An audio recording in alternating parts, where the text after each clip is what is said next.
L'anime commence en nous montrant un jeune homme qui fait une promotion dans son travail. Pendant qu'il célèbre, il réfléchit à comment il a bâti son empire pour gagner de l'argent sans travailler, de façon à finir ses jours en étant paresseux. Mais soudain, une énergie étrange ouvre un portail sous ses pieds, téléportant le jeune homme dans un autre monde. À son arrivée, il se retrouve sur une petite place où il peut observer des animaux vivants comme des humains. Quelques jours plus tard, Kenji Ninomiya, le jeune homme qui a été transporté, se trouve en train de travailler dans une mine de démonite, un minerai utilisé comme source d'énergie. Mais soudain, l'un de ses supérieurs lui demande s'il veut connaître les résultats du mois précédent. Il répond qu'il ne veut pas, ce qui met son supérieur en colère. Après l'avoir frappé, ce dernier lui dit qu'il n'a atteint que 15% de son quota, ce qui a causé une baisse d'évaluation pour tout le groupe. Plus tard, on voit Ninomiya décharger sa haine en se demandant pourquoi il doit travailler 16 heures par jour avec un seul jour de repos par semaine, aux côtés de ses perdants. En pleurant, il se plaint de sa présence dans ce monde, jusqu'à ce qu'il entende quelqu'un se faire réprimander, un certain Wanibe. Après avoir observé la scène, le protagoniste vérifie combien d'argent il lui reste, mais sa seule pièce lui échappe et roule jusqu'à un mur fissuré. Ninomiya s'approche rapidement de ce muret, à travers un trou, aperçoit quelque chose qui le surprend. Le soir, Ninomiya approche Wanibe pour lui demander un moment et l'inviter à dîner au restaurant. Wanibe lui explique qu'il s'est fait réprimander à cause de lui, car il s'est échappé dans l'après-midi, et lui demande comment il peut se permettre un endroit aussi cher. Le protagoniste lui répond qu'il ne peut pas, et qu'il contracte donc des prêts. En entendant cela, Wanibe lui dit que, dans la mine, on raconte qu'il doit déjà 10 millions d'or, à quoi Ninomiya répond qu'il en doit en réalité 20 millions. Il lui raconte que, lorsqu'il est arrivé dans ce monde, il n'avait rien. Il a donc utilisé ses dernières ressources pour conclure des affaires avec des personnes importantes, mais lorsque ce qu'il leur a vendu ne fonctionna pas, ils l'ont accusé de fraude, l'ont battu, puis l'ont envoyé travailler dans la mine. Wanibe, après avoir entendu cela, dit qu'il doit partir car il a une réunion. Le protagoniste lui dit qu'il a l'air d'un pauvre type sans argent, et qu'il pense donc que c'est peut-être sa chance de changer. Le lendemain matin, il demande à l'un de leurs chefs s'ils peuvent faire un voyage de prospection. Le chef est ravi et accepte, car ce voyage consiste à aller dans les profondeurs de la mine pour trouver de la démonite. Quelques minutes plus tard, alors qu'il se prépare, Wanibe lui dit que ce qu'il s'apprête à faire est très dangereux. Le protagoniste lance la pièce là où elle était tombée la veille et montre à Wanibe qu'il y a un portail caché menant au 3e niveau de la mine. Dans la mine, ils extraient tous les deux de la démonite jusqu'à ce que Wanibe remercie le protagoniste de lui avoir demandé son aide, car les autres ne font que l'insulter pour sa maladresse. Ninomiya lui répond de ne pas se méprendre, expliquant qu'il ne l'a sollicité que par intérêt. Plus tard, les deux ont leur sac à dos rempli de démonite. Sur le chemin du retour, ils pensent qu'ils vont pouvoir couvrir leurs investissements et que leurs supérieurs seront contents, mais soudain une énorme bête apparaît, les forçant à courir pour se cacher. À ce moment-là, le protagoniste vérifie son eau bénite et se rend compte qu'elle a expiré depuis 3 ans. Très effrayé, il dit alors à son compagnon qu'il a un plan et lui demande de servir d'appât. Wanibe refuse, et c'est pourquoi Ninomiya le pousse, provoquant que la bête l'attrape. Alors qu'il est sur le point d'être mangé, Wanibe s'excuse auprès de ses parents, mais Ninomiya apparaît soudainement depuis une hauteur et interpelle la bête en l'appelant Grand Ga avant de lui dire qu'il déteste qu'on le regarde de haut. La bête lui répond qu'elle ne s'appelle pas Grand Ga mais Rime. En entendant cela, Ninomiya lui propose un marché, il lui promet de lui apporter de la nourriture plus savoureuse si elle les protège jusqu'à la fin de l'extraction de la démonite. Rime, amusée, dit qu'il est intéressant et qu'elle n'a jamais vu d'humain comme lui. Pour cette raison, elle abandonne sa forme bestiale pour devenir une jeune fille et lui annonce qu'ils ont un accord, ce qui rend Ninomiya très heureux. Quelques jours plus tard, le chef de Ninomiya est ravi car leurs chiffres ont augmenté, et il dit à Ninomiya de continuer ainsi. Cependant, Ninomiya l'ignore, car il regarde Wanibe manger et se dit qu'il dépense beaucoup d'argent pour la nourrir. Par la suite, dans la mine, Ninomiya travaille désespérément pour gagner plus d'argent jusqu'à ce que Wanibe l'arrête pour lui montrer les nombreux objets magiques au sol. Ninomiya ramasse un bâton et se demande s'il a de la valeur. Rime, en les voyant, leur explique que cette zone est les toilettes de toutes les bêtes, ce qui pousse le protagoniste à lancer le bâton, assommant Wanibe, qui s'effondre au sol. Rime explique que tout ce que les bêtes ne peuvent pas digérer se transforme en objet magique et commence à lui demander de la nourriture. Wanibe se relève et lui donne un morceau de sa queue, qui repoussera puisqu'il est un lézard. Soudain, Ninomiya remarque que son ami agit bizarrement. Rime lui dit qu'elle détecte une odeur magique et qu'il pourrait être hypnotisé.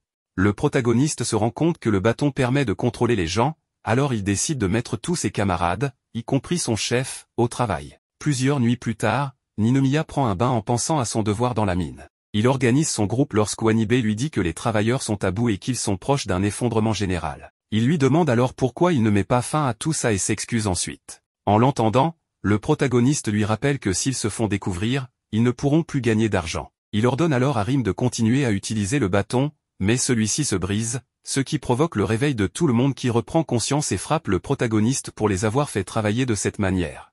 Ninomiya arrive au travail et se rend compte que tout le monde le déteste. En arrivant à son vestiaire, il découvre une lettre lui annonçant que lui et Wanibe seront transférés au 8e groupe de la division d'exploration. Plus tard, il se retrouve dans les donjons, affrontant des monstres et accomplissant diverses tâches pour rendre la zone de travail en ordre. En colère face à cette situation, Ninomiya se promet de s'améliorer. Soudain, Wanibe lui demande si c'est ainsi que tout va se terminer, mais Ninomiya lui répond qu'il vaut mieux quitter cet endroit et aller boire quelque chose, peu importe l'avis des autres. Surpris par ces paroles, Wanibe ouvre un coffre d'où surgissent des tentacules de monstres qui tentent de l'étrangler. Face à cette attaque, Ninomiya frappe le monstre de toutes ses forces. Ensuite, il se fait réprimander par un supérieur, qui lui annonce que Wanibe ne pourra pas travailler pendant un moment et qu'il devra couvrir ses heures. Le coût de tous les articles qu'il a lancés sur le monstre sera aussi déduit de son salaire. En sortant des bureaux, Ninomiya remarque un sac poubelle d'un restaurant dans la rue. Une fois chez lui, il donne le sac à Rim pour qu'il mange, en disant que ce sont des délices étranges. Rim commence à manger et découvre un morceau de viande que cache Ninomiya et elle la mange. Dans la scène suivante, le vieil homme responsable des stocks lui remet des articles pour remplir les coffres au trésor et lui indique une boîte spéciale dont il doit prendre grand soin, car elle contient des objets coûteux. Plus tard, dans le donjon, Ninomiya se demande pourquoi il obéit aux ordres sans les questionner, quand il entend un cri. Il rencontre un garçon poursuivi par des monstres, qui lui demande de faire diversion, car il est une élite du groupe 3. Ninomiya le questionne, lui demandant si c'est vraiment ainsi qu'on demande de l'aide, lorsque les monstres surgissent, les forçant à fuir. En courant, Ninomiya lui fait remarquer qu'en tant qu'élite, il devrait être capable de vaincre les fourmis géantes. Le garçon rétorque qu'il est impossible de vaincre autant de fourmis, surtout qu'il a perdu ses compagnons. Voyant qu'ils ne pourront pas s'enfuir, Ninomiya attrape le garçon et plonge dans l'eau. Ils arrivent finalement près du vieil homme, qui les informe que les fourmis géantes approchent. Ninomiya rapporte la situation à son supérieur, mais celui-ci refuse d'envoyer de l'aide tant que rien n'est prouvé. Les fourmis atteignent alors la surface et commencent leur attaque. Face à la menace, Ninomiya fouille dans ses affaires pour trouver un moyen de défense. Il découvre une potion de transformation, qu'il utilise pour se transformer, lui et les autres, en fourmis, leur permettant ainsi d'échapper aux monstres et d'utiliser ceux-ci comme esclaves. Et de retour dans la grotte, le garçon de l'élite dit aux protagonistes qu'ils peuvent maintenant sortir tranquillement. Le protagoniste lui répond que c'est impossible, car le chef bloque toujours la porte. À ce moment-là, Ninomiya remarque qu'une des fourmis est abandonnée parce qu'elle est trop faible. Il s'approche d'elle et lui demande comment elle va, tout en lui parlant de tout le travail qu'elle accomplit pour une faible récompense.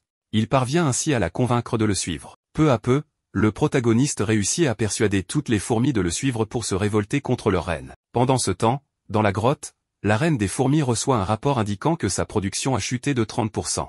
Elle ordonne donc aux fourmis ouvrières de redoubler d'efforts, mais elle s'aperçoit qu'il y a une manifestation de fourmis devant ses appartements. Soudain, Ninomiya apparaît sous sa forme humaine et reproche à la reine de faire travailler ses subordonnés jusqu'à l'épuisement pendant qu'elle se repose. La reine, confuse, lui demande comment un humain a pu se retrouver là, parmi les fourmis. Le protagoniste lui répond que c'est parce qu'ils sont des camarades luttant pour une cause commune et lui dit qu'elle n'a ni le talent ni le droit d'être reine. Furieuse, la reine déploie toute sa force pour grandir et rétorque que tout ce qui compte, c'est le pouvoir. Elle tente de l'attaquer, mais Rim intervient soudainement pour arrêter le coup et dit qu'elle a faim. En voyant les fourmis, Rim commence à les poursuivre pour les manger. Le protagoniste, tentant de la calmer, lui donne un autre morceau de viande qu'il avait volé dans l'inventaire en cherchant des médicaments. Cela apaise Rim, ce qui fait que la reine et toutes les fourmis voient le protagoniste comme un héros. Quelques jours plus tard, Wanibe revient au travail et s'excuse auprès du protagoniste pour avoir également dû assurer son travail.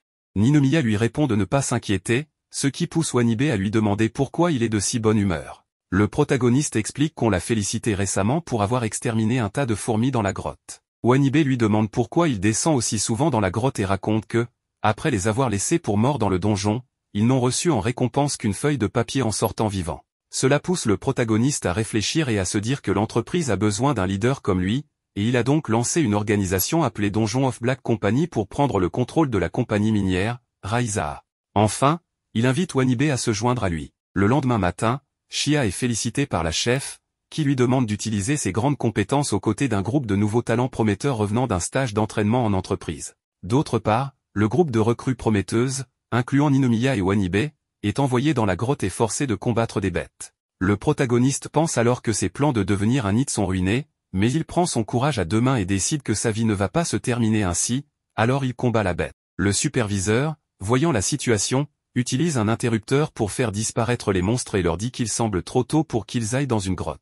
Il ajoute qu'au dernier jour, ils doivent prouver que l'utilisation du piège magique en valait la peine, sinon la prochaine fois qu'il se déclenchera, ce sera à leurs dépens. Ensuite, tout le groupe se retrouve dans une forêt où le superviseur, en forme de cochon, leur dit qu'ils manquent de résistance et vont donc passer toute la journée à s'entraîner. Cependant, l'un des apprentis lui dit qu'il n'a pas mangé depuis la veille, et le superviseur répond que l'objectif du voyage est d'apprendre à travailler pour gagner sa vie, donc sans résultat, il ne mérite rien à manger. Il jette ensuite au sol la cuisse qu'il était en train de manger et dit à l'apprenti qu'il peut la ramasser s'il a faim. Plus tard, tout le monde monte une montagne, jusqu'à ce que soudain, le protagoniste tombe à genoux, épuisé par la faim. En voyant une herbe, il est sur le point de la cueillir, mais Wanibe l'avertit que c'est une herbe de confusion, qui ruinerait son esprit s'il la mangeait. Ninomiya, en entendant cela, s'exclame que son ami semble bien connaître les plantes, et Wanibe lui répond qu'il a grandi à la campagne. Après la marche, les apprentis sont amenés à un entraînement mental consistant à rester immobiles jusqu'à ce que le superviseur leur en donne la permission.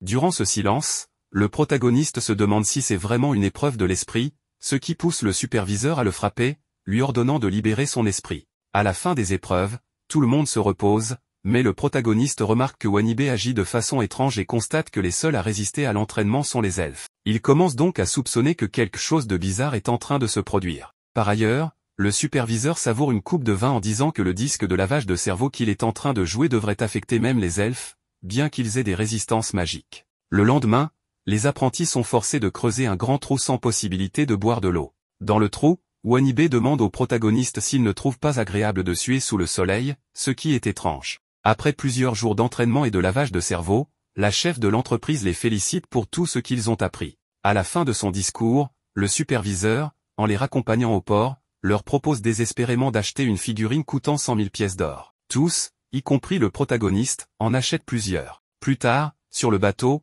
le protagoniste reçoit un coup accidentel qui le ramène à la réalité. Peu après, Wanibe vient lui demander combien de figurines il a acheté. Ninomiya, énervé, détruit les figurines de son ami, ce qui le rend triste, jusqu'à ce que Ninomiya le frappe pour qu'il retrouve lui aussi ses esprits. Wanibe demande alors si leur plan a fonctionné, ce à quoi Ninomiya répond par l'affirmative, en prenant de petites doses d'herbes de confusion, ils ont pu éviter le lavage de cerveau permanent. Pendant ce temps, sur l'île d'entraînement, le superviseur découvre que l'herbe de confusion a été mélangée à la nourriture des mages qui lavent les cerveaux, provoquant une grande explosion. Le lendemain, Ninomiya et Wanibe arrivent au bureau de l'équipe 3, où ils vont travailler. Ils sont accueillis par Shia, qui se présente comme leur supérieur. Wanibe la complimente, ce qui la fait rougir, puis elle le frappe et l'envoie à l'hôpital. Après que l'ambulance ait emmené Wanibe, elle propose à Ninomiya de lui montrer les nouvelles installations. Ils se rendent au Compagnie Mart, une boutique exclusive pour la division d'exploration, où les combattants peuvent s'équiper d'armes et d'objets magiques. Shia demande au protagoniste s'il ne trouve pas que Raizaha est une grande entreprise. Celui-ci prend une épée et répond qu'il n'est pas d'accord, car tout est fait avec la démonite qu'il récolte. Cela signifie que ceux qui ne remplissent pas le quota établi doivent acheter des objets pour leur propre bénéfice. En entendant cela, Shia lui demande d'arrêter de penser si négativement, car travailler est la meilleure chose au monde. Ninomiya lui répond qu'il n'est pas un surhomme comme elle et ne veut pas être exploité jusqu'à la mort. Shia l'emmène alors au 3e niveau de la grotte, où elle lui explique que la structure change à partir de cet endroit. Elle ajoute qu'elle a entendu dire qu'il y est déjà allé. Soudain, un monstre apparaît, et Shia lui apprend qu'il s'agit d'un hécatoncheir. Elle explique qu'il est de rang moyen dans ce niveau et demande au protagoniste de combattre le monstre pour tester sa force. Quand la créature attaque, elle utilise son épée pour le vaincre, puis remarque une fourmi de la grotte près de lui. Elle demande au protagoniste pourquoi il ne la tue pas, et il répond que la fourmi a perdu sa volonté de combattre. Shia lui dit que cela simplifie les choses et demande si la fourmi lui est attachée. Le protagoniste devient nerveux, ce qui fait comprendre à Shia qu'il a des pensées négatives sur l'entreprise. Elle lui demande s'il est un monstre et lui dit de prononcer ces derniers mots, tout en courant vers lui pour l'attaquer. Ninomiya appelle alors Rim, disant que c'est l'heure du dîner, et celle-ci apparaît rapidement pour le protéger. Shia l'attaque avec son épée, ce qui énerve Rim, qui libère un peu plus de puissance pour riposter. Finalement, Ninomiya et Rim capturent Shia et l'emmènent à leur repère, où la reine des fourmis dit qu'ils ont capturé un guerrier puissant. Peu après, Wanibe arrivé, voyant Shia captive, demande à son ami ce qu'il a encore fait. Ninomiya lui répond que c'est Shia qui l'a découvert et qu'il doit rester calme car il a un plan. Il lui demande s'il a apporté ce qu'il lui avait demandé, puis prend une photo avec Shia pour donner l'impression qu'elle est de leur côté. Quelques nuits plus tard, le protagoniste se trouve en train d'acheter de la nourriture pour Rim lorsqu'il est soudainement acculé par un groupe d'elfes. Il l'emmène dans une ruelle où une elfe lui demande où en est le paiement de son prêt, car il doit 5 millions d'or en intérêt. Elle lui rappelle que si les choses continuent ainsi, ils devront échanger sa vie contre de l'argent, et que s'il ne veut pas que cela arrive, il doit payer les 5 millions d'ici un mois. Plus tard, dans le donjon, Chia lui dit qu'en dépit de la situation, elle a un devoir en tant qu'héroïne. Elle propose alors de redoubler d'efforts pour nettoyer le donjon. Le protagoniste la regarde d'un air sombre, perdu dans ses pensées à propos de la somme qu'il doit. Soudain, Chia le soulève et lui dit qu'il a besoin d'énergie et de motivation, avant de l'emmener avec Wanibe pour s'entraîner. En marchant, elle leur explique que la dextérité et la capacité de prendre des décisions sont la clé pour survivre. Ils croisent alors un groupe de loups cornus. Chia leur dit que l'expérience est essentielle et les envoie se battre contre eux. Finalement, ils parviennent à vaincre les loups. Chia leur explique que certaines parties des monstres concentrent une grande quantité de mana, et que pour les loups, cela se trouve dans leurs cornes. Ils les collectent donc pour obtenir une récompense. En entendant cela, le protagoniste demande combien valent les cornes. Chia lui répond qu'environ 1500 guillis par lot. Ninomiya est très déprimé en réalisant qu'à ce rythme, il n'atteindra jamais son objectif. Mais il remarque ensuite que la queue de Wanibe a repoussé. Il lui demande quand cela est arrivé, et Wanibe répond que cela se produit immédiatement. Pendant ce temps, dans le bâtiment central, la chef informe ses employés qu'il y a des signes d'une marche funèbre imminente. Cela est étrange, car cet événement n'a lieu qu'une fois tous les 10 ans. Elle explique que la marche funèbre provoque le retour à la vie de tous les démons extraits et des monstres vaincus. Un des employés demande s'ils sont prêts à affronter un tel événement, ce qui déclenche des discussions parmi eux. Pendant ce débat, la chef pense aux mouvements étranges au niveau 2, bien qu'ils soient insignifiants, car tout se déroule selon ses plans. De retour dans le donjon, le protagoniste a créé une ferme de monstres dans le but de collecter de quoi rembourser sa dette. Chia est indigné par cette méthode de gagner de l'argent. Soudain, quelque chose secoue le donjon, provoquant l'effondrement du sol où elle se trouve. Le protagoniste tente rapidement de l'aider pour qu'elle ne tombe pas dans le vide. La chef de Raizaha, quant à elle, prévoit de trouver de nouveaux héros pour les sacrifier aux grands démons revenus à la vie. Pour cela, des personnes avec de fortes potentiels magiques est importante et elle pense que Chia serait la candidate idéale. Pendant ce temps, dans la grotte, on voit Chia se battre contre un monstre. Elle dit au protagoniste que, bien que son sauvetage ait échoué, c'est bien de voir qu'il a du cœur. Ninomiya s'excuse de ne pas avoir pu l'aider et demande s'il existe un objet magique pour la sortir de là. Elle répond qu'il y en a bien un, mais que ce serait du gâchis de l'utiliser pour une situation si simple. Elle trouve cela très coûteux, mais ajoute qu'elle est contente d'être dans un endroit où la seule façon de s'en sortir est de travailler. Soudain, une autre grande créature apparaît et frappe Chia, qui, gravement blessée, dit au protagoniste de ne pas s'approcher, car la créature semble uniquement la viser. Le monstre utilise ses pouvoirs pour attaquer Chia, qui se défend avec sa magie avant de contre-attaquer. Alors qu'elle esquive les attaques, elle se demande si elle combat un démon. Elle réalise ensuite que c'est pour cette raison qu'on l'a amenée à cet endroit. Chia est de nouveau touchée et, dans un moment critique, le protagoniste la prend dans ses bras pour la sortir de là. Il lui demande si elle va bien, ce à quoi elle répond que oui, mais ajoute que le combat ne tourne pas en leur faveur. Le protagoniste lui demande ce qu'il doit faire, et elle répond que vaincre le démon est un devoir qu'elle compte accomplir. Cependant, Ninomiya lui propose de rentrer chez eux en utilisant l'objet magique. Chia lui répond que ce n'est pas possible, car l'objet ne peut téléporter qu'une seule personne. Elle lui dit alors de partir seule, ce qui pousse le protagoniste à la réprimander pour avoir abandonné si facilement. Chia explique qu'elle doit rester, car elle a une grande dette envers Raizaha. Elle commence alors à activer l'objet pour que le protagoniste puisse s'échapper, mais Ninomiya, furieux, l'en empêche. Il lui arrache l'objet et le jette sur le démon, téléportant la bête à la surface. Chia, sous le choc, demande au protagoniste s'il réalise ce qu'il vient de faire. Il lui répond qu'il a envoyé le monstre à la surface et qu'ainsi, ils ont gagné du temps, car le démon reviendra de toute façon pour l'attaquer. Pendant ce temps, à la surface, le démon détruit tout sur son passage jusqu'à ce qu'il atteigne le donjon où travaillent les employés. La chef leur ordonne alors de stopper la créature, car tout ce qu'elle détruit sera déduit de leur salaire. Dans le donjon, Wanibe arrive auprès du protagoniste et lui demande ce qu'il compte faire. Soudain, le démon apparaît et fonce sur le protagoniste pour l'attaquer. Mais avant d'atteindre sa cible, la créature tombe dans un grand trou piégé. Ninomiya ordonne alors à ses fourmis de remplir le trou avec du ciment. Ensuite, il demande à Chia d'utiliser sa magie, ce qu'elle fait pour sécher rapidement le ciment. Malgré tout, la bête parvient à se libérer. Pour cette raison, Ninomiya lance le plan B. Il dit à Chia qu'avec Rime indisponible, elle est leur meilleure ressource tactique. Il lui demande donc de se reposer et de soigner ses blessures en attendant le moment où ils auront besoin d'elle. Dans la scène suivante, tout le monde s'échappe en carriole, Chia attachée à un mât. Elle explique au protagoniste que la créature semble attirée par la magie et que la seule façon de la vaincre est d'extraire assez de puissance magique pour la tuer en un seul coup.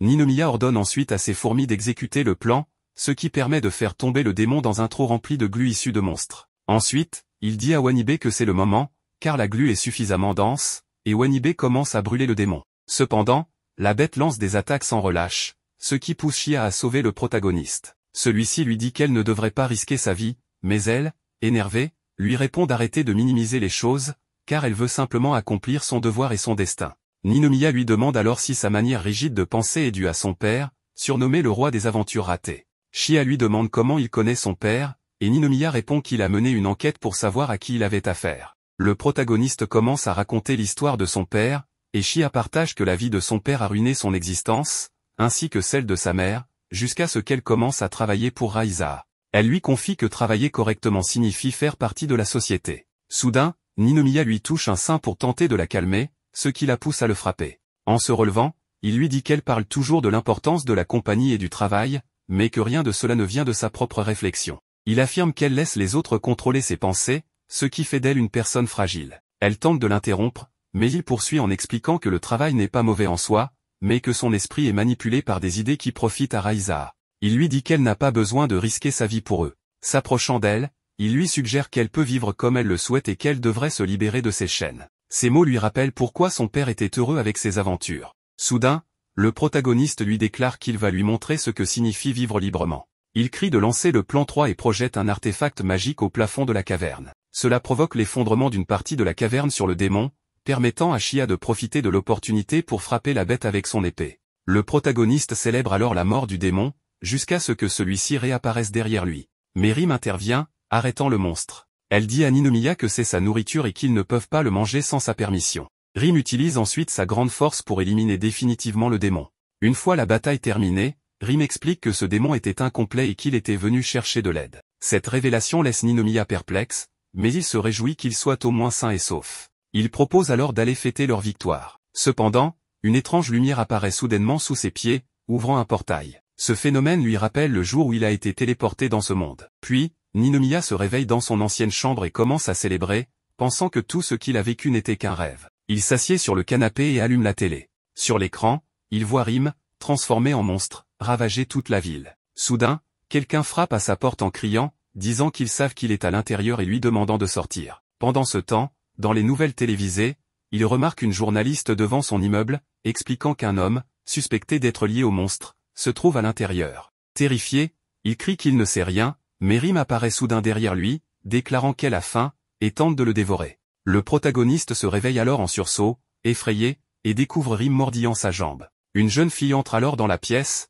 l'appelant Seigneur Sauveur et lui demandant de sauver son monde. Ninomiya, confus, lui répond qu'il ne comprend rien à ce qui se passe et lui demande où il se trouve, ainsi que ce qui est arrivé aux autres dans le donjon. La jeune fille, nerveuse, lui avoue qu'elle a oublié ses répliques et lui demande de patienter pendant qu'elle lit le livre des prophéties. Après sa lecture, elle le regarde avec pitié et lui explique qu'il doit les sauver, car la race humaine est au bord de l'extinction. Fatigué, Ninomiya dit à Rim d'attaquer la fille, promettant de lui donner beaucoup de nourriture ensuite. Une grande force dévie toutefois le coup, détruisant un mur et révélant une immense ville futuriste. Un vieil homme arrive alors et se présente comme Zazel, expliquant qu'il est responsable de cette ville, appelée Marcia. Il désigne la fille comme Ranga, une prêtresse très douée en magie. Plus tard, dans un ascenseur, Ninomiya demande des explications. Zazel raconte que le monde a été plongé dans le chaos par des capitalistes extrémistes. Profitant de cette situation, le roi démon est apparu, utilisant des monstres pour dominer le monde. Depuis, les humains se sont réfugiés sous terre, passant 300 ans dans un abri sombre où les ressources s'épuisent. Cependant, ils ont retrouvé l'espoir en découvrant le livre des prophéties et un portail miraculeux à la surface. Grâce à cela, ils ont invoqué une personne capable de les aider, Ninomiya. À ces mots, le protagoniste se rend compte qu'il a été téléporté d'une réalité absurde à une autre. Zazel lui explique qu'il doit propager son évangile et l'emmène devant une foule qui l'attend. Voyant cela, Ninomiya leur lance qu'ils ne sont qu'une bande de perdants qui dépendent des autres. Zazel réplique que ces gens sont prisonniers et ne savent pas quoi faire, méritant donc de la compassion.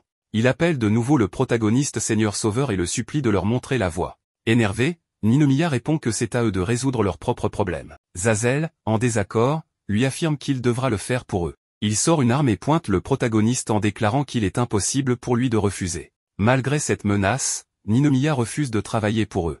Zazel lui explique que le livre des prophéties prédit qu'affronter le roi démon ouvrira un chemin vers le Japon, ce qui intrigue Ninomiya. Zazel avoue ne pas savoir où se trouve ce Japon, mais qu'il est sûrement un paradis pour Ninomiya. Finalement, le protagoniste accepte la mission.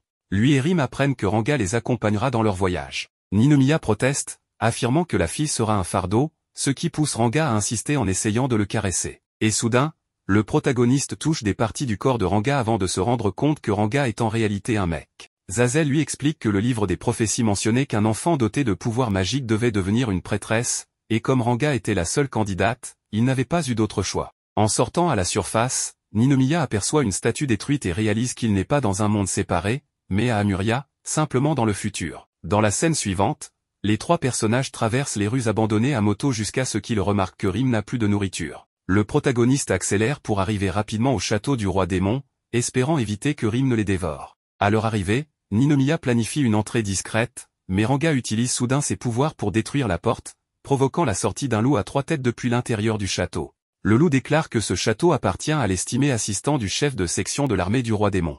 Il précise également que la ville est appelée la ferme du général Fourmi. Ninomiya, furieux, dit à Ranga que ce n'est pas le château du roi démon. Elle répond qu'elle a peut-être fait une erreur. Le loup à 3 têtes demande alors au protagoniste s'il peut frapper Ranga, ce à quoi Ninomiya répond qu'il adorerait voir cela, mais qu'il a une mission à accomplir. Il ordonne alors à Rim d'attaquer, mais elle n'est plus sur la moto. Ils entendent depuis l'intérieur du château que Rim mange tout. Cela entraîne Ninomiya et Ranga à être capturés et emmenés devant le général Fourmi. Ce dernier, en voyant Ninomiya, est ravi et le reconnaît immédiatement. Le protagoniste, surpris, demande qui il est, et le général lui répond qu'il est la fourmi qui se battait à ses côtés dans le passé. Stupéfait, Ninomiya demande pourquoi il a changé d'apparence. La fourmi lui explique qu'elle a grandi et monté en grade, ce qui pousse Ninomiya à la féliciter, rendant le général très heureux. Plus tard, les protagonistes dînent avec le général, qui explique que, suite à la disparition de Ninomiya, des problèmes ont surgi. La plupart des fourmis sont retournées sous terre, mais celles qui sont restées en surface ont été bénies par le grand roi démon. Grâce à cela, elles marchent désormais fièrement sur la surface, contrôlant les humains. Ces paroles impressionnent Ranga, qui demande au général de raconter davantage d'histoires du passé. La fourmi continue, décrivant les batailles aux côtés de Ninomiya comme spectaculaires, mais ajoute qu'il est désormais coincé dans un rôle compliqué. Ninomiya demande ce qui se passe. Avant que le général ne réponde, une personne en colère entre en faisant un scandale. Cet individu déclare qu'il ne permettra plus au général de faire ce qu'il veut. Rim saisit alors l'homme par le cou, prêt à le dévorer, mais le protagoniste la calme, souhaitant entendre ce que l'homme a à dire. L'humain se plaint d'être fatigué de travailler 8 heures par jour avec seulement 2 jours de repos par semaine. Ninomiya, en colère, commence à frapper l'homme en criant que ce n'est pas de l'exploitation. Il se tourne ensuite vers le général pour demander si c'est bien ce qu'il voulait dire. Le général confirme et raconte qu'après s'être séparé de Ninomiya, ils ont tenté de récompenser les humains pour leur travail, mais ces derniers ont simplement arrêté de travailler. Voyant le désespoir de son ami, Ninomiya lui demande pourquoi il ne consulte pas le roi démon. Le général répond qu'il n'a pas le droit de le faire, seuls les hauts gradés ont ce privilège, et la seule opportunité de le rencontrer est lors d'une réunion de direction. Face à cette situation, le protagoniste décide de les aider à maximiser leur efficacité et leur revenu. Dès ce jour, Ninomiya renomme la ferme en compagnie noire du donjon vers le futur. Pendant son mandat, il met en place une structure puissante qui améliore la vie des humains. Plus tard, le protagoniste retourne à Marcia et annonce à Zazel qu'il est désormais l'assistant du chef de section de l'armée du roi démon, connu sous le nom de général Ninomiya. Il déclare qu'il gouvernera désormais la ville, et selon ses calculs, cela apportera 3 fois plus de paix qu'avant. Dans la scène suivante, Ranga prend un bain dans des sources chaudes lorsque soudain le protagoniste et Rim arrive. Ranga est choqué de voir le protagoniste nu, mais il lui répond qu'elle n'a pas à s'inquiéter puisqu'ils sont tous les deux dans le même état. Ensuite, ils observent Rim nager pendant que Ninomiya informe Ranga qu'il a été promu directeur de la force d'invasion de l'Ouest. Cependant, il estime que ce n'est pas suffisant et ressent le besoin de rencontrer le roi démon pour découvrir comment retourner au Japon. Elle lui demande s'il doit assister à une réunion spéciale pour voir le roi démon, ce à quoi il répond par l'affirmative. Il lui confie également qu'il éliminera tous ceux qui se mettront en travers de son chemin. Pendant ce temps, depuis les buissons, une caméra espionne leur conversation et transmet l'image à la fraternité exécutive spéciale de l'armée du roi démon, connue sous le nom des 3 corbeaux. En entendant les plans du protagoniste, ils décident qu'il faut le détruire pour protéger leur position. Le lendemain, Ninomiya et les filles partent à moto pour chasser des monstres déserteurs de l'armée. Mais depuis une montagne, Power les observe et met en place un plan, provoquant l'apparition d'un monstre très puissant sur leur chemin. Elle espérait que, lorsque le monstre les attaquerait, elle pourrait les aider et ainsi établir une structure de pouvoir irréversible. Cependant, sur la route, Rim parvient à vaincre le monstre d'un seul coup. Cela incite le monstre à rejoindre le camp du protagoniste. Pendant ce temps, dans le bureau des 3 corbeaux, les échecs de Power sont observés par ses collègues, qui déclarent qu'ils s'y attendaient. Rohan décide que c'est maintenant son tour et annonce qu'il fera en sorte que le protagoniste rejoigne le projet de culture des terres qu'il a lancé. De retour auprès de Ninomiya, ils reçoivent l'ordre de transformer une vaste portion de terre en une ferme. De loin, Rohan les observe en pensant qu'ils n'y arriveront pas, car leurs subordonnés auront probablement de meilleurs résultats. Cela devrait, selon lui, pousser le protagoniste à échouer et devenir un employé de bas niveau. Mais Rohan assiste avec surprise à une scène où le protagoniste utilise un monstre vert rencontré sur la route pour travailler la terre, tandis que Ranga utilise sa magie pour faire pousser des plantes. Au bureau des trois corbeaux, Zekaler observe attentivement cette réussite et décide d'activer son plan en cherchant des informations sur le protagoniste. Cependant, il découvre qu'il n'existe aucun enregistrement à son sujet. Il décide donc d'interroger directement Ranga. Pendant la nuit, Ranga se trouve dans les sources chaudes lorsqu'elle est interrompue par Zekaler, qui lui dit qu'il est là pour lui poser des questions sur ses informations personnelles. Il lui rappelle également l'importance des trois corbeaux et affirme qu'une erreur de sa part pourrait être désastreuse pour toute la division.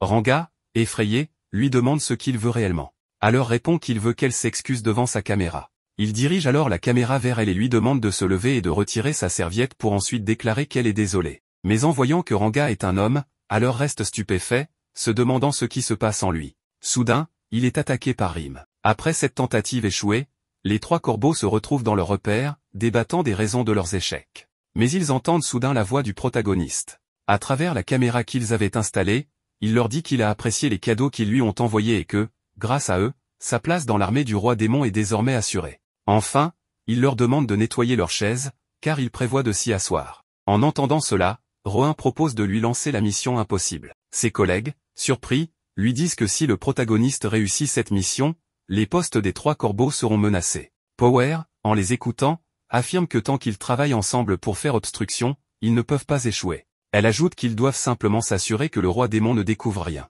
Le lendemain matin, Ranga se réveille dans un monde fantastique où elle rencontre le protagoniste déguisé en lapin. Celui-ci lui dit qu'elle doit se rendre auprès de la reine. En chemin vers le château, Ranga croise un groupe de lapins qui commence à l'attaquer, mécontent de devoir travailler toute la journée. Ranga parvient à leur échapper et, en courant, elle voit à nouveau le protagoniste qui lui conseille de sauter dans un trou. Suivant ses indications, Ranga se jette dans le trou et atterrit dans un endroit où elle rencontre une taupe. Ninomiya lui explique qu'ils sont dans un cybercafé situé sous le royaume. Le protagoniste lui dit que cet endroit est réservé à ceux qui refusent de travailler pour la reine. Il mène une vie misérable et, si elle reste trop longtemps ici, elle risque de ne plus jamais pouvoir partir. Ranga entre dans un cubicle et s'endort. À son réveil, Ninomiya lui montre la vie sans but des personnes qui habitent cet endroit. Face à cela, Ranga réalise que l'alternative rejoindre les lapins est également une impasse. Elle commence alors à réfléchir à ce qu'elle doit faire. Soudain, à travers la fenêtre, une femme géante apparaît.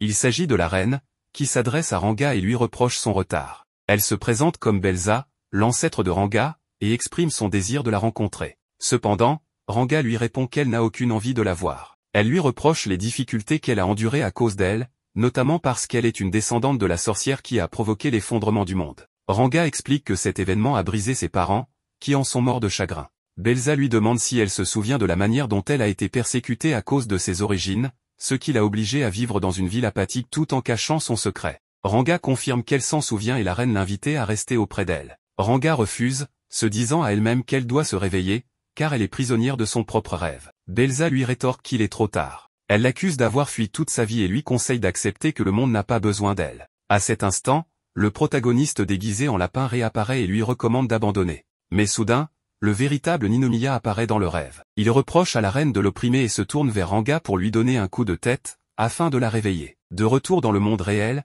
Ranga reprend ses esprits. Le protagoniste, avec un sourire, lui fait remarquer qu'elle a causé beaucoup de problèmes. Confuse, elle lui demande ce qui s'est passé. Elle aperçoit alors un immense robot et se souvient que cette machine lui avait tiré un rayon, provoquant sa perte de conscience et le rêve étrange qu'elle a eu. Ninomiya observe le robot détruit et déclare que sa promotion est désormais complète, ce qui le rapproche de son retour au Japon. Ranga, troublé, interrompt Ninomiya pour lui demander si c'était mal d'avoir fui les problèmes toute sa vie. Il lui répond que oui et l'encourage à être fier tant que ses objectifs restent inchangés. Peu importe combien de fois elle échoue, elle doit continuer à avancer. Et si quelqu'un la contredit, elle n'a qu'à lui asséner un coup sur la tête, même s'il s'agit de la reine. Ces paroles font rire Ranga, qui, avec des larmes aux yeux, le remercie sincèrement. Ensuite, le protagoniste et les filles se rendent au palais pour rencontrer le roi démon. Sur place, ils croisent une jeune femme qui demande une faveur au protagoniste, sauver le monde. Les trois restent stupéfaits en entendant cette requête. Le matin suivant, le protagoniste prend son petit déjeuner tout en disant qu'il n'arrive pas à croire que, en un mois, la difficulté du donjon est autant augmentée. Cependant, il pense que cela n'a pas vraiment d'importance, car ils doivent le vaincre afin de s'emparer du pouvoir des ruines avant Belza. Ensuite, Chia lui montre les statistiques d'évaluation qu'elle a obtenues des quartiers généraux, où il peut voir que l'aventurier moyen atteint le niveau 20, tandis que lui est seulement au niveau 5. Cela signifie qu'il est bien trop faible et qu'il pourrait mourir dès son entrée dans le donjon. C'est pourquoi, à partir de maintenant, ils commenceront un entraînement court mais intensif sous la supervision de Chia. Plus tard, le protagoniste suit les différents exercices proposés par Chia, jusqu'à ce qu'il soit temps de mettre en place un système d'entraînement pour acquérir du pouvoir magique. Il lui dit alors qu'il n'a aucun pouvoir magique, mais Chia lui répond qu'il se trouve devant un appareil qu'elle a conçu et qui active rapidement le sixième sens d'une personne. Ninomiya, irrité, lui rétorque que c'est évident, car les rondins de bois vont le frapper simultanément s'il ne les esquive pas. Il traite même Chia d'idiote à 2 reprises. Agacé, Chia lui assure que l'appareil fonctionne réellement, mais le protagoniste, furieux, déclare qu'il est temps de faire une pause. Pendant la pause, Ranga leur sert du jus, et Chia leur dit que si elle connaissait les capacités du protagoniste, elle pourrait se concentrer sur leur amélioration. Ninomiya goûte le jus et dit à Ranga qu'il est délicieux, ce à quoi elle répond que c'est une potion mélangée à des sirops aromatisés. Soudain, Chia leur demande d'écouter, ce à quoi Ranga répond qu'elle était déjà attentive et qu'il semblerait que le protagoniste possède tout ce qui rend un homme inutile. Chia leur dit qu'il est temps de reprendre l'entraînement,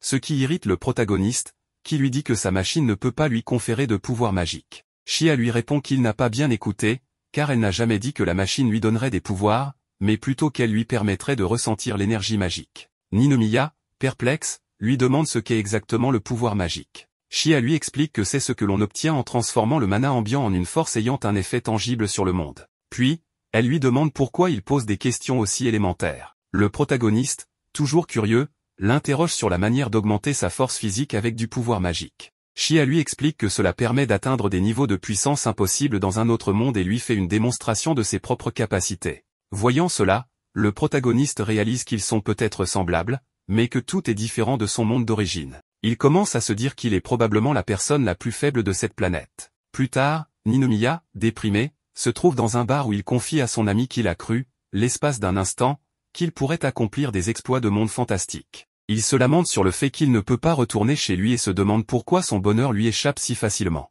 Puis, en pleurant, il hurle qu'il veut retrouver l'argent qu'il avait au Japon et ne plus jamais travailler. Mais soudain, il se reprend et dit à Wanibe qu'il avait juste besoin d'évacuer sa frustration et qu'il va mieux maintenant. Pendant ce temps, chez lui, le protagoniste réfléchit à la façon d'atteindre son objectif, tandis que les filles jouent devant lui. À bout de nerfs, il leur crie dessus et leur dit que si elles veulent faire du bruit, elles n'ont qu'à aller ailleurs. Mais Chia lui rappelle que ce n'est pas sa maison. Le protagoniste l'ignore et lui arrache l'arme avec laquelle elle joue, en leur disant que, même si elle ne fonctionne pas, ce n'est pas un jouet. Il les avertit que si elle l'abîme, elles devront la lui rembourser. Soudain, Rim mord l'arme, ce qui provoque son activation.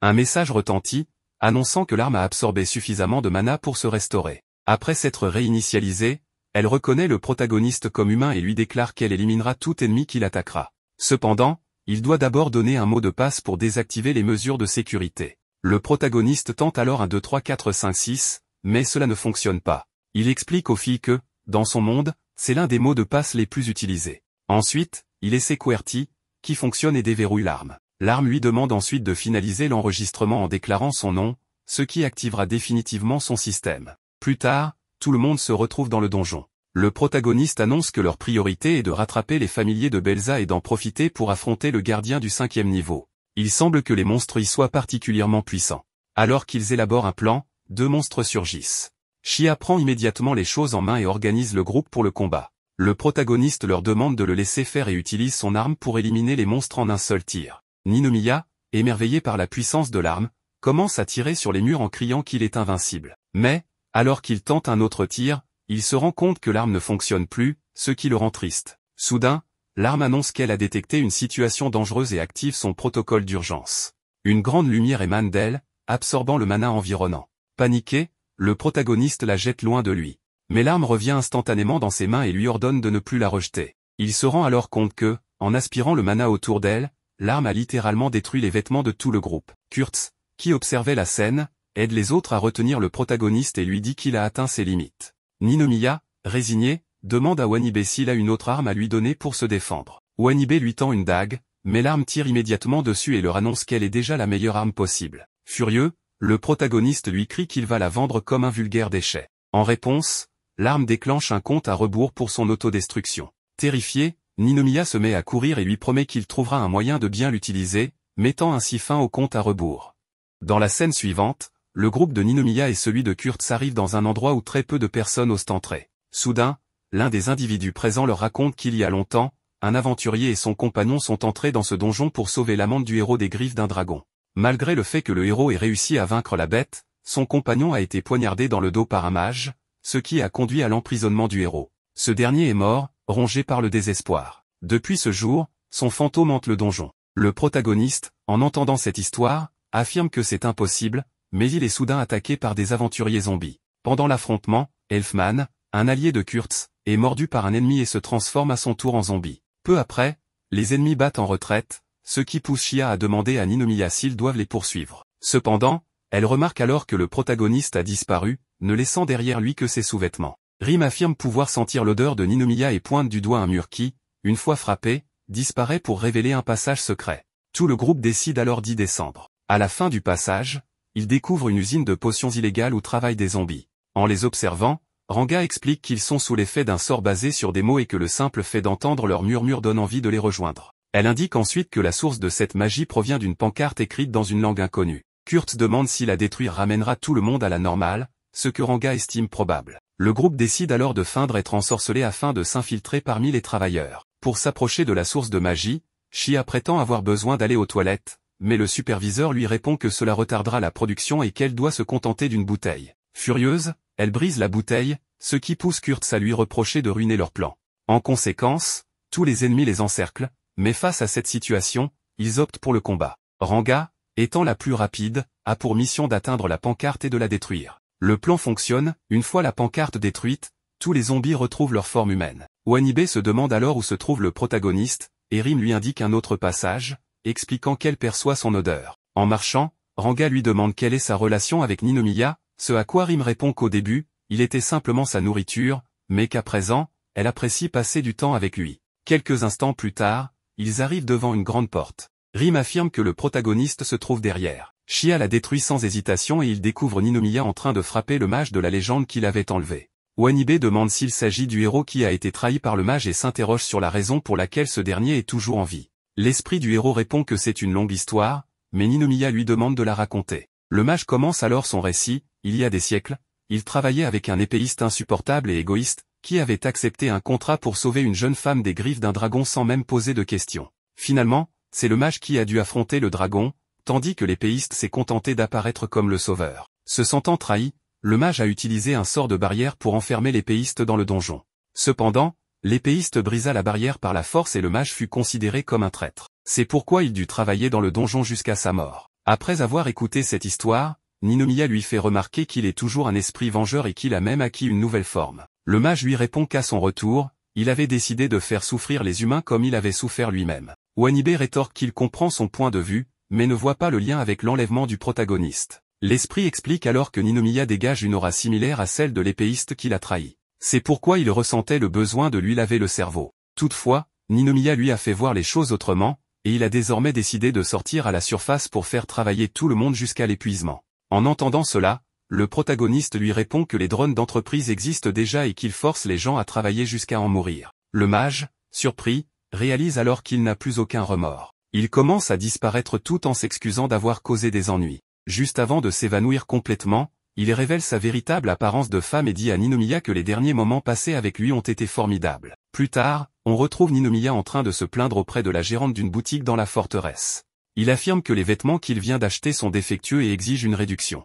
La vendeuse lui explique que le prix qu'il a payé incluait déjà une réduction généreuse, ce à quoi il réplique que le produit devrait être gratuit. Shia arrive à ce moment-là pour gronder Ninomiya et s'excuse auprès de la vendeuse. Furieux, le protagoniste affirme que la jeune femme doit être une esclave de Raiza et qu'elle ne devrait pas avoir peur de dire qu'un produit est défectueux. Attristé, la vendeuse lui répond qu'il a tort, cette boutique appartenait à son père, mais après sa mort, elle a été rachetée par Raiza. Son rêve est de réunir assez d'argent pour pouvoir la racheter un jour. En entendant cela, Ninomiya lui propose un marché, en échange de lui apporter des clients, elle devra lui vendre ce qu'elle a de meilleur. Acceptant l'offre, la vendeuse se présente sous le nom de Cindy. Ninomiya lui demande alors quel est le produit le plus vendu dans la boutique, et elle lui montre les potions illégales que fabriquait le mage.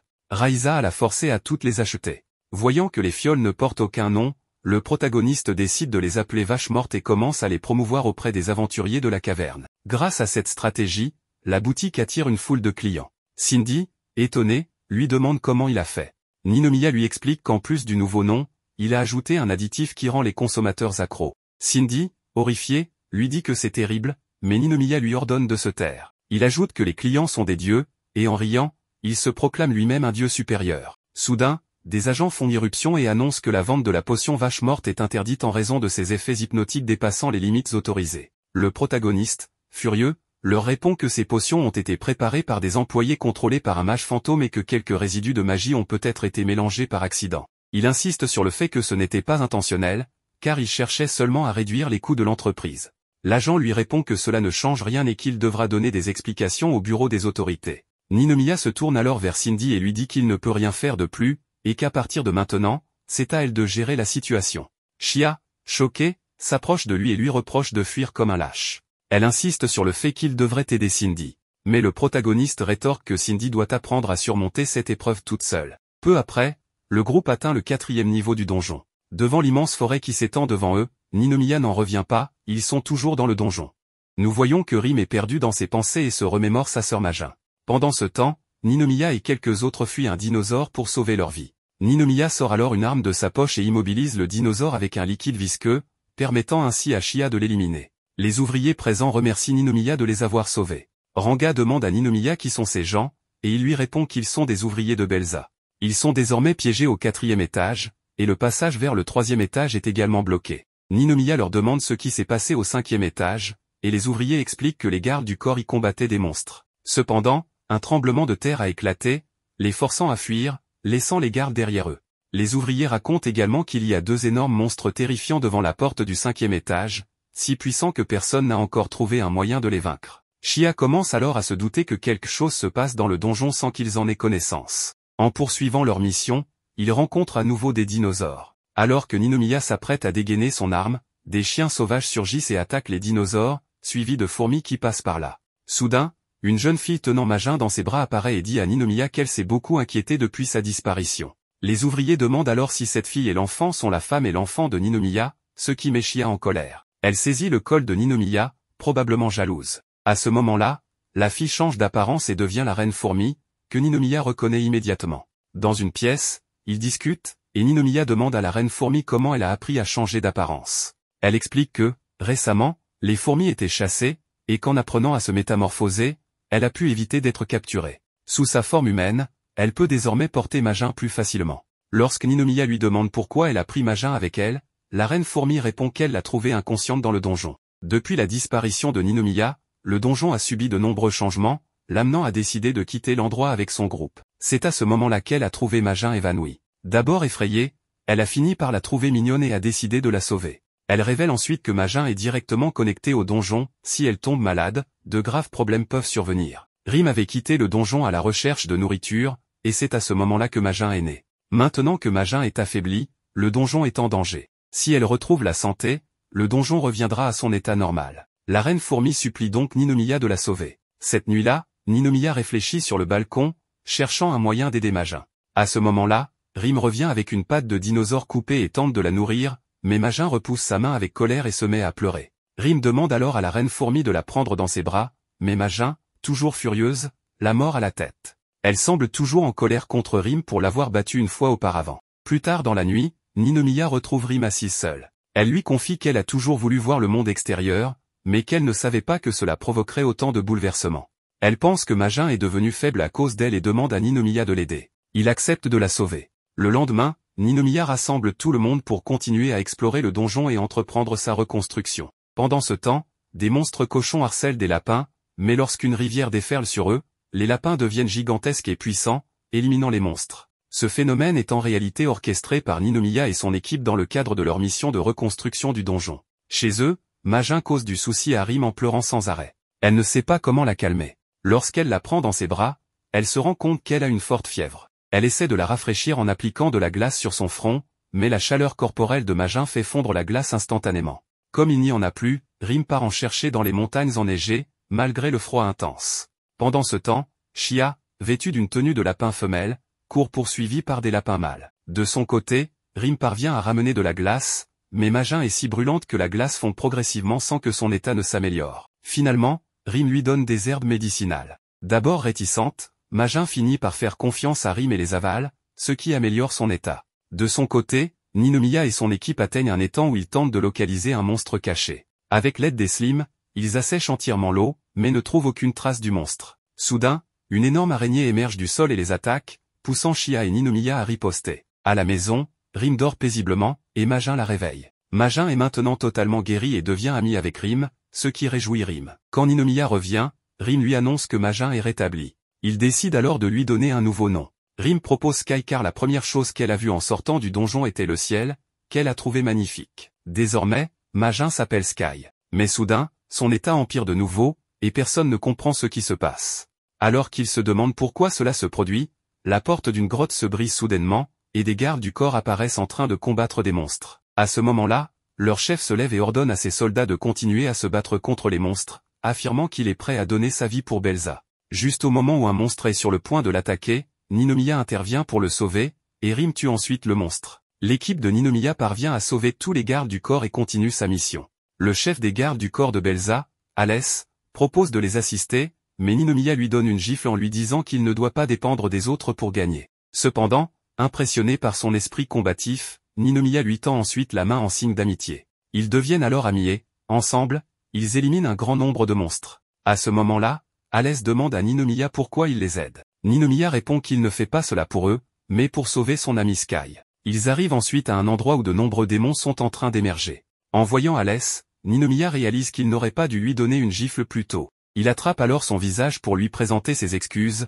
mais Alès n'apprécie pas ce geste et repousse sa main. Il se lance ensuite dans la bataille, attaquant les monstres depuis 3 directions différentes. Vient alors le tour de Rim, qui détruit tous les piliers avec son attaque. Avec l'effondrement des piliers, tous les monstres disparaissent.